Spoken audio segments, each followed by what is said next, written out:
ओम सर्वमंगल मंगलमये शिवे सर्वार्थ साधके शरण्ये त्र्यंबके गौरी नारायणी नमस्तुते। ओम नमो नरसिंहाय नमः।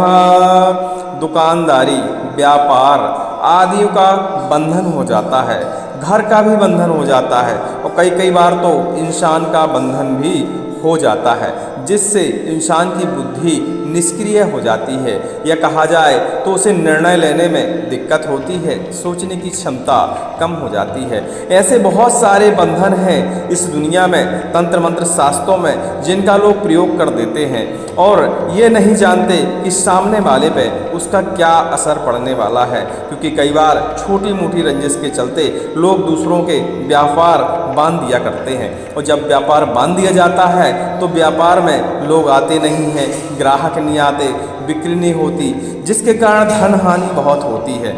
और जब धन हानि होती है तो इंसान फिर धीरे धीरे टूट जाता है और उसे किसी तरफ रास्ता नहीं मिलता। तो हम आपको बता दें कि नरसिंह भगवान का एक ऐसा अचूक और गुप्त मंत्र है जिसे आज तक आपने वैसे तो कभी सुना नहीं होगा, लेकिन किसी शास्त्रों में आज भी इसका वर्णन है। क्योंकि ज़्यादातर जिन शास्त्रों में इस मंत्र का उपयोग लिखा था या प्रयोग लिखा था, किसी कारणवश उन शास्त्रों को नष्ट कर दिया गया या इस विद्या को गुप्त कर दिया गया।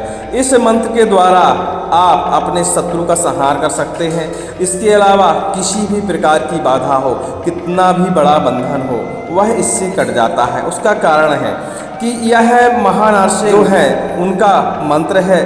और नरसिंह भगवान के बारे में तो आप जानते ही होंगे कि जब दुनिया के किसी भी तंत्र शास्त्र के तंत्र और मंत्र जब काम नहीं करते तो गुनिया लोग, तांत्रिक लोग, सिद्ध लोग नरसिंह मंत्रों का उपयोग कर अपनी जो समस्याएं हैं उनका हल करते हैं। क्योंकि सारे मंत्रों तंत्रों का तोड़ होता है यह, और बताया जाता है कि इन मंत्रों को, नरसिंह मंत्रों को हमेशा लास्ट में ही प्रयोग करना चाहिए। जब थक जाएं, हार जाएं, तब इन मंत्रों का प्रयोग करना चाहिए। उसका कारण भी है कि इसके प्रयोग से सामने वाले को अति नुकसान हो सकता है और भूत प्रेत बाधा जो होती हैं, नकारात्मक शक्ति होती हैं, वह सीधे नरक में चली जाती हैं। तो कई बार क्या होता है, जैसे बरम हो गया, सन्यासी हो गया, ये होते तो प्रेत ही हैं लेकिन पूजनीय होते हैं। इनको नरक में, योनि में जाने की आवश्यकता नहीं पड़ती। होते प्रेत हैं लेकिन हमने बताया कि पूजनीय होते हैं। और ऐसे देव यदि धोखे से नरक में चले जाते हैं आपके मंत्र के कारण, तो आपको भी उसका प्रायश्चित करना पड़ता है। ऐसे देव हाँ परेशान तो करते हैं, इनका तोड़ बड़े जल्दी नहीं मिलता, लेकिन इन लोगों का तोड़ ऐसा होता है कि इनको सीधा गया जी में विसर्जन करवाना चाहिए या इनके मुक्ति के उपाय हमें करने चाहिए, तो अपने आप ही बाधाएं समाप्त हो जाती हैं। जैसे नारायण बलि वगैरह की जो क्रियाएं होती हैं, किसी विशेषज्ञ पंडित से आप पूछेंगे तो इन सब की मुक्ति के उपाय वो ज़रूर बता देंगे। क्योंकि इसका शास्त्रों में अच्छा विधान है इन देवताओं को मुक्ति दिलाने का।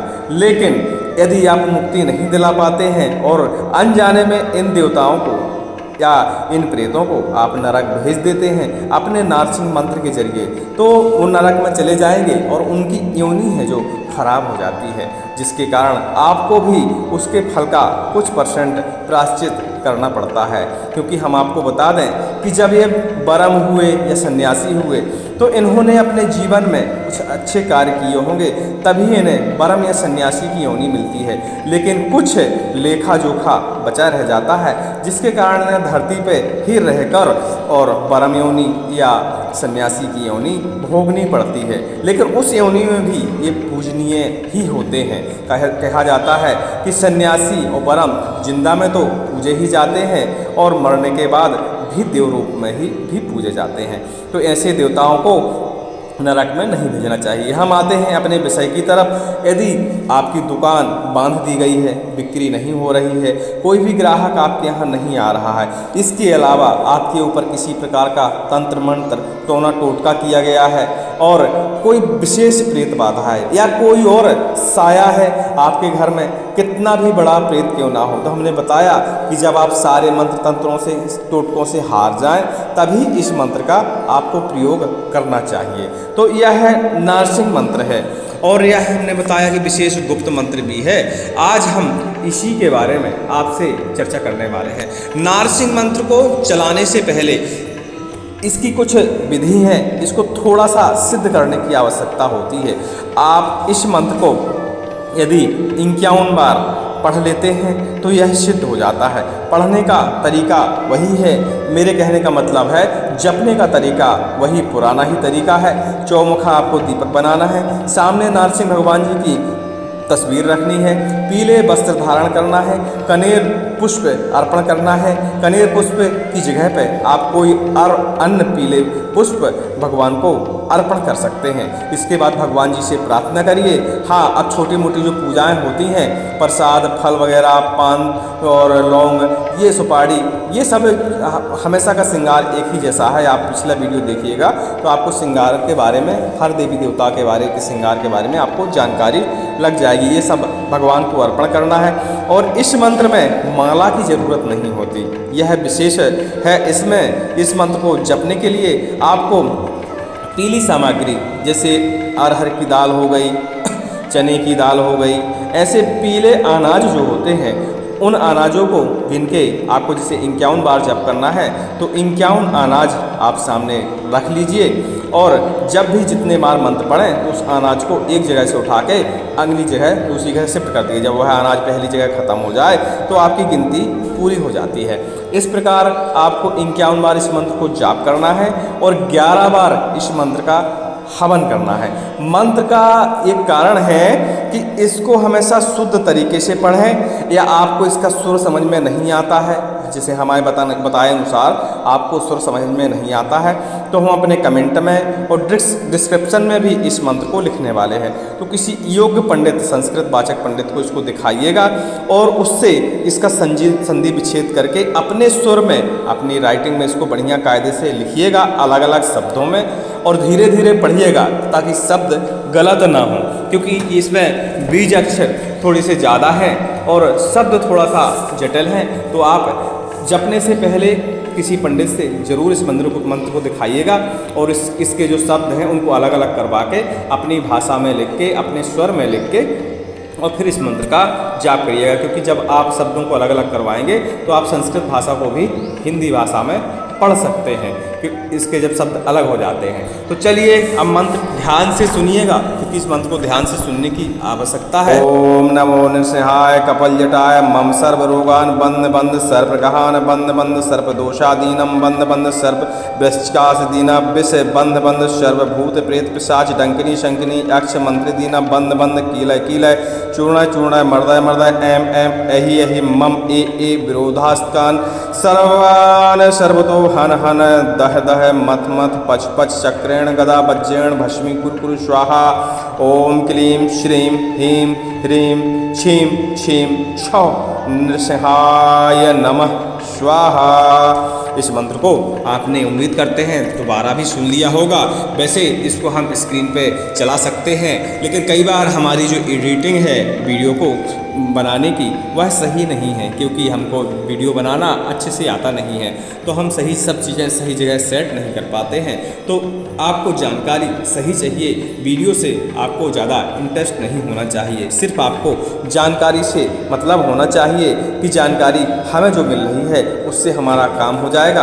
और जानकारी जो भी हम ला रहे हैं ऐसे शास्त्रों से ला रहे हैं जो हमारे भारतवर्ष में बहुतायत लुप्त हो गए हैं, और किसी किसी के पास पुराने शास्त्र अभी भी हैं। उन शास्त्रों में ऐसे ऐसे मंत्र हैं जो तत्काल ही फल देने वाले होते हैं और तत्काल ही उनका असर शुरू होता है। उसी श्रेणी में यह मंत्र एक ऐसा नारसिंह मंत्र है जो सभी विद्याओं को काट देता है, सभी मंत्रों को काट देता है, सभी तंत्रों को काट देता है, भूत प्रेतों को काट देता है। और हमने बताया व्यापार, दुकान, घर, भंडार, किसी भी वस्तु को यह किसी भी वस्तु के ऊपर चलाए गए तंत्र को काट देता है। यहाँ तक कि मरण, मूठ, वशीकरण इत्यादि इत्यादि जितने भी प्रकार के तंत्र होते हैं सभी मंत्रों को यह काट के रख देता है और उनको शक्तिहीन कर देता है।